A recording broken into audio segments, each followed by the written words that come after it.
Welcome back to our daily journey through World War II. The calendar has turned to September 13th, 1939. 12 days have passed since the world was plunged into a new, terrifying conflict. 4 days now, the world has been focused on the Battle of the Bzura, where the Polish army launched a stunning counterattack that caught the Germans completely by surprise. Today, the initial hope that came from that action will fade as the full weight of the German war machine comes down on the Polish forces.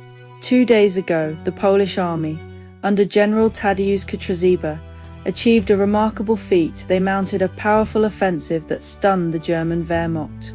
But on September 13th, the pendulum swung back with a vengeance.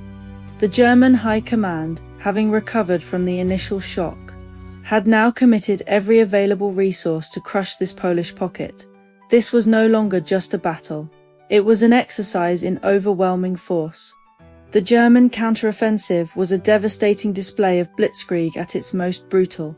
Panzer divisions from the north and south closed in, creating a pincer movement.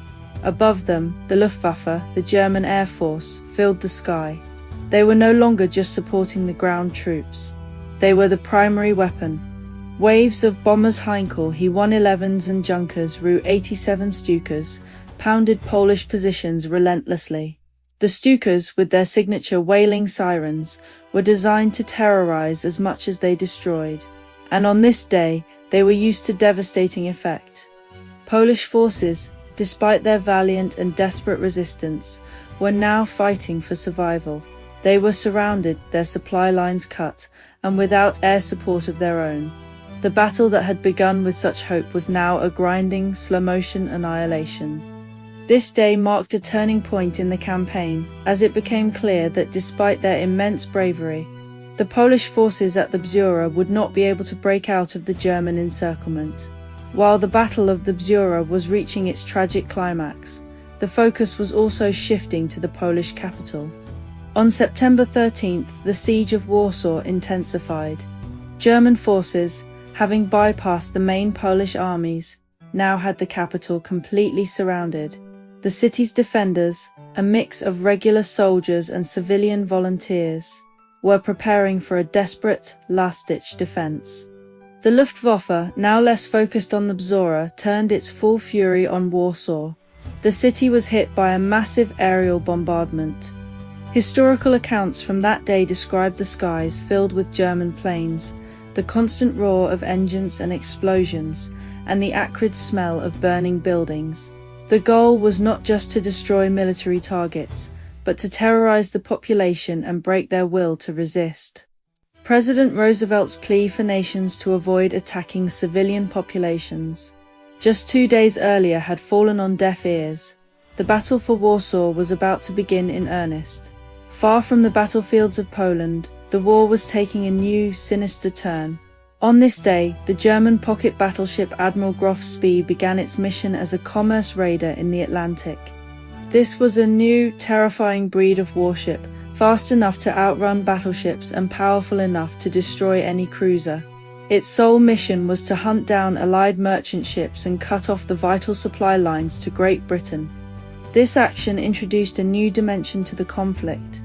The Battle of the Atlantic wasn't just about U-boats.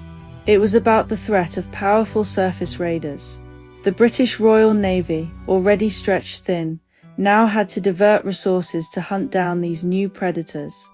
The presence of the Admiral Graf Spee and her sister ships meant that no convoy, no matter how far from the U-boat hunting grounds, was truly safe. This was a long-term strategic game, and the Germans were playing it on a global scale.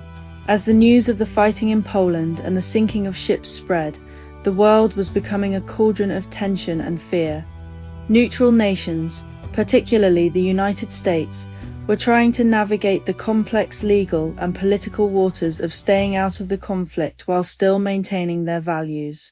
In Washington, D.C., there was growing debate over how to respond to German aggression. While isolationist sentiment was strong, the brutal realities of the invasion of Poland were swaying public opinion. In London and Paris, the pressure was mounting. The phony war continued, with no major land battles. While this gave them time to mobilize, it was a source of frustration for their Polish ally. This day, September 13th, highlighted a cruel reality. The Allies had declared war, but Poland was, for all intents and purposes, fighting alone. The events of September 13th were a stark demonstration of German military power. The Polish army, despite its incredible courage, was being systematically dismantled. The Battle of the Bzura was a heroic last stand, but it was coming to its end. The siege of Warsaw had begun, and the world was now on the brink of an even wider conflict. Tomorrow, we'll see the final stages of the Battle of the Bzura and a decisive move by the German army in the fight for Poland. The end of the September campaign is now in sight, and the world will be forced to confront the harsh reality of a new European order. You won't want to miss it. If you found this look back at history informative, please hit that like button, subscribe to the channel, and let us know in the comments what you found most surprising about this day in the war. Thanks for watching, and I'll see you tomorrow.